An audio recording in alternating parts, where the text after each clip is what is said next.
Hola, mi nombre es Gabriela. Hoy estoy teniendo una noche de chicas con mi amiga Silveria. Y Silveria se ofreció para ayudarme a explicarles un poco sobre lo que es el cerebro. Así que aquí vamos.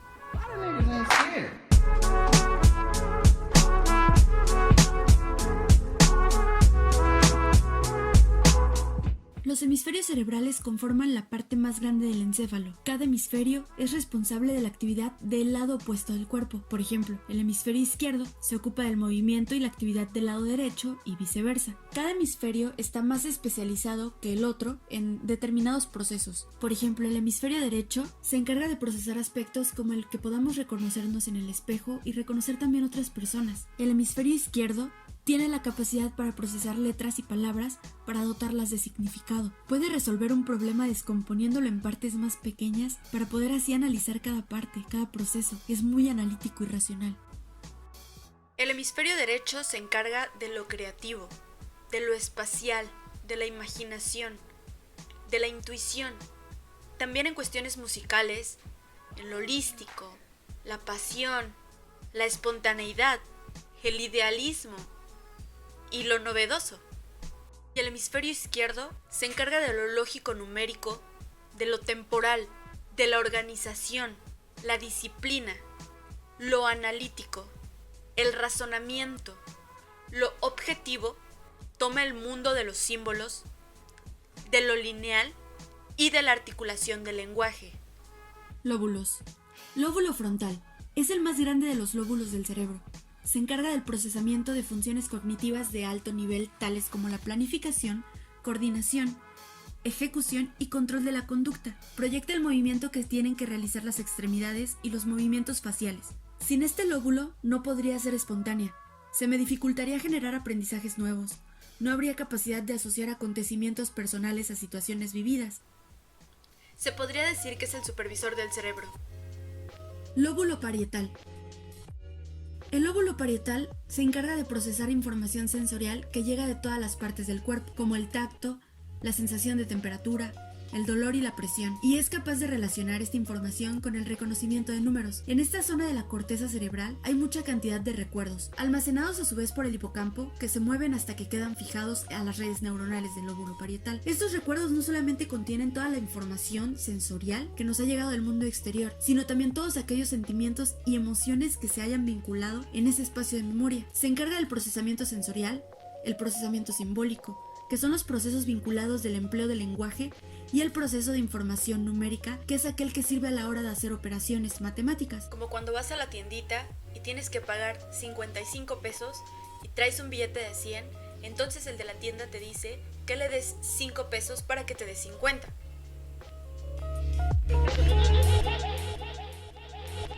Lóbulo temporal. Este recibe información de muchas otras áreas y lóbulos del cerebro, y sus funciones tienen que ver con la memoria y el reconocimiento de patrones en los datos provenientes de los sentidos. Por lo tanto, juega un papel muy importante en el reconocimiento de rostros y voces, pero también en el recuerdo de palabras.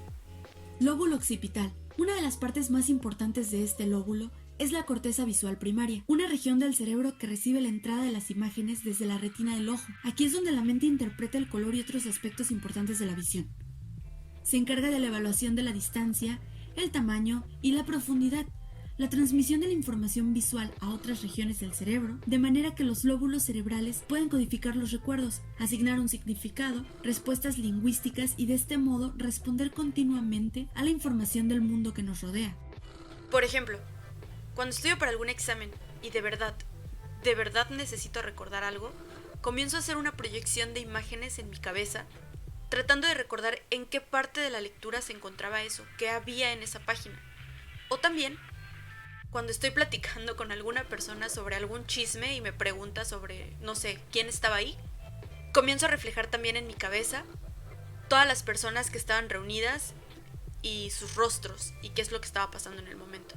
Cortezas. Esta es la corteza motora.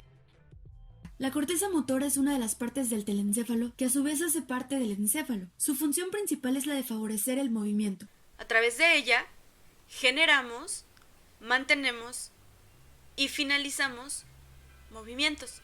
La corteza somatosensorial recibe y procesa las señales sensoriales del cuerpo. Es un lenguaje sencillo. Nos permite usar nuestros 5 sentidos para ver, sentir, oler, escuchar y probar.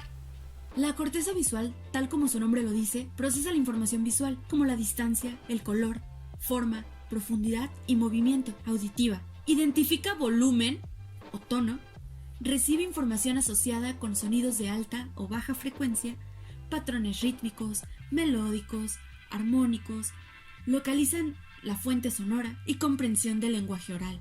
Cisuras. Las cisuras o surcos del cerebro son cavidades que se forman entre los lóbulos cerebrales para así formar las partes que componen a la corteza cerebral, con el objetivo principal de crear más espacio entre la masa cerebral para acumular más fibras nerviosas. Gracias al corte que crean en los lóbulos, permiten que se almacenen más neuronas y así más conexiones necesarias para la transmisión de impulsos eléctricos con información sensitiva, motora y cognitiva. La cisura de Rolando divide y comunica el lóbulo frontal con el lóbulo parietal. Separa la mitad afectiva anterior del cerebro, la zona donde se planifica y se piensa, de la mitad sensorial del cerebro o parte perceptiva del cerebro, que es la mitad posterior. Cisura de Silvio. Divide al lóbulo frontal y parietal del lóbulo temporal que se ubica por debajo de estos, por lo que también forma parte de la corteza auditiva. Es considerada parte importante de la anatomía cerebral por ser el primer corte que se desarrolla durante la gestación. Cisura parietoccipital. El surco parietoccipital marca el límite entre el cuneus y el precuneus y también entre los lóbulos parietal y occipital.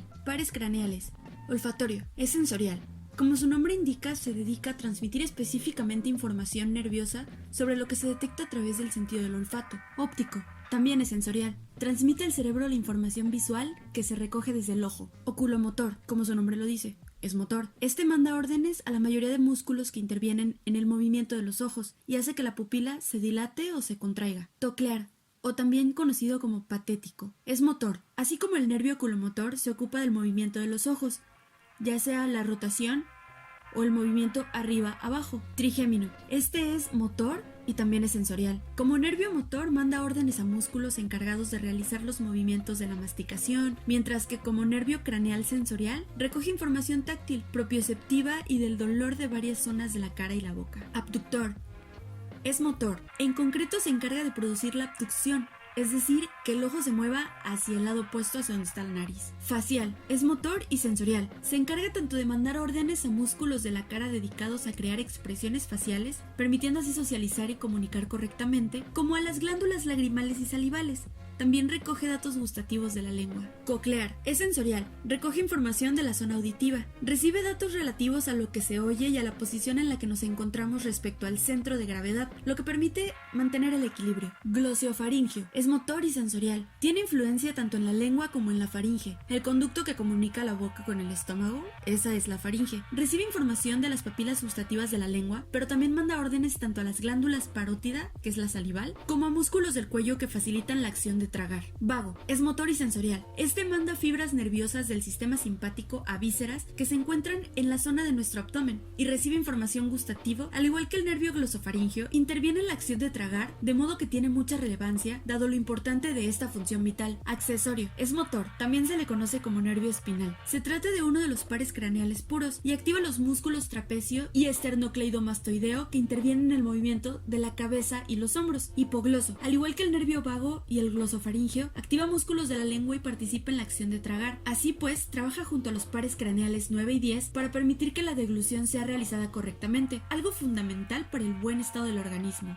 Sistema límbico. En el ser humano, estos son los centros de la afectividad. Es aquí donde se procesan las distintas emociones y el hombre experimenta las diversas emociones. Corteza cerebral. El sistema límbico está en constante interacción con la corteza cerebral. Una transmisión de señales de alta velocidad permite que el sistema límbico y el neocórtex trabajen juntos, y esto es lo que explica que podamos tener control sobre nuestras emociones. Giro cingulado. Interviene en la modulación de la voz, de tristeza o de felicidad.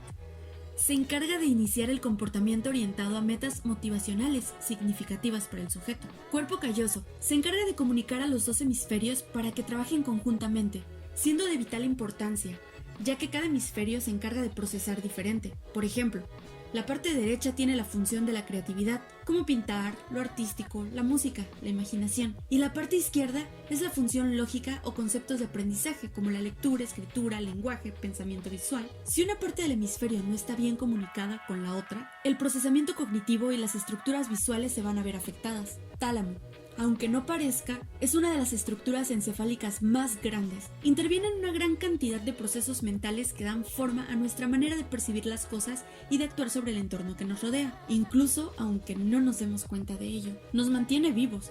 Nosotros no tenemos que decirle al corazón que lata, a los pulmones que respiren, ya que él se encarga de eso y de los aprendizajes repetitivos de nuestra vida. Por ejemplo, a mí me pasa mucho que estoy dormida, escucho el camión de la basura y no sé cómo, pero ya estoy con las chanclas puestas y a la mitad de las escaleras con esta cara.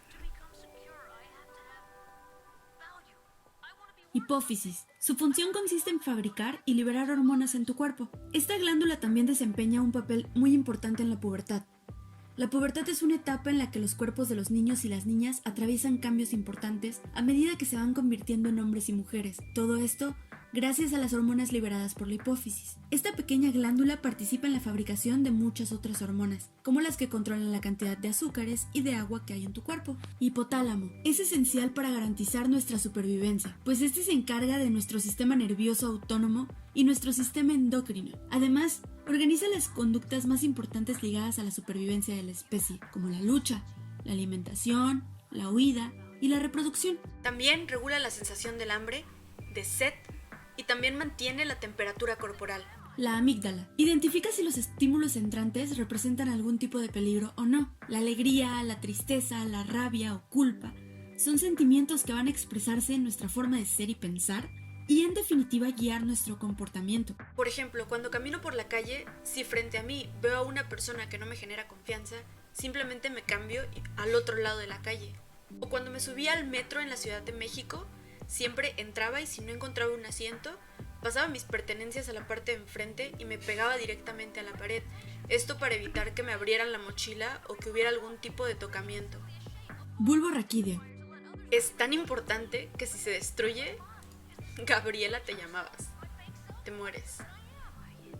El bulbo raquídeo nos mantiene con vida, ya que tiene la importante función de controlar elementos vitales e inconscientes tales como los latidos del corazón. Gestiona también el control de la función respiratoria, manteniéndola en todo momento, el control de los músculos involuntarios, como cuando comemos, y estos necesitan empujar la comida a través del tubo digestivo. Esto depende de un parte del complejo vulvar. Además del control muscular, el funcionamiento del sistema digestivo también está vinculado al bulbo raquídeo, al regular la emisión de los flujos gástricos. Protuberancia. Tiene como función conectar la médula espinal y el bulbo raquídeo con estructuras superiores como los hemisferios del cerebro o el cerebelo. Sin este órgano no podemos quedarnos de pie y caeríamos inmediatamente. Cerebelo. El cerebelo está en la parte posterior del cerebro, debajo del telencéfalo. Es mucho más pequeño que el telencéfalo, pero es una parte muy importante del cerebro. Controla el equilibrio, el movimiento y la coordinación, el cómo tus músculos trabajan conjuntamente. Gracias al cerebelo puedes mantenerte de pie, mantener el equilibrio y moverte de un lado a otro. A mí, por ejemplo, me gusta mucho ir por las banquetas altas y caminar sintiéndome equilibrista. Hasta el momento no me he caído mientras tonteo. Saludos al cerebelo, TKM. Encéfalo medio. Es una de las estructuras del encéfalo que se comunica con las principales partes del sistema nervioso central. Actúa como un maestro de ceremonias, coordinando todos los mensajes que llegan al cerebro y los que salen hacia la médula espinal. El control del motor somático, modulación cardiovascular, control del dolor, regulación de estados de sueño y vigilia y habitación o desencadenamiento del vómito, entre otras muchas actividades en los seres vivos. Hipocampo. Tiene un papel fundamental en el aprendizaje y la memoria, así como en las emociones. El hipocampo nos ayuda a procesar y recuperar las memorias declarativas y espaciales, es decir, es el encargado de que podamos recordar rutas. Cada acontecimiento que hemos vivido, sentido y experimentado es filtrado por el hipocampo, que conjunto el hipotálamo hace que podamos recordar no solo las experiencias, sino también lo que sentimos asociadas a ellas. Yo pensé en las veces que iba manejando de punto A a punto B y en el camino solo pensaba, fulanita trabaja por allá, o si voy hacia este camino, voy a llegar más rápido hacia donde voy. Bueno, eso fue todo por parte de nosotras. Apreciamos su atención a este video. Muchas gracias por estar aquí conmigo, Silveria, te quiero mucho.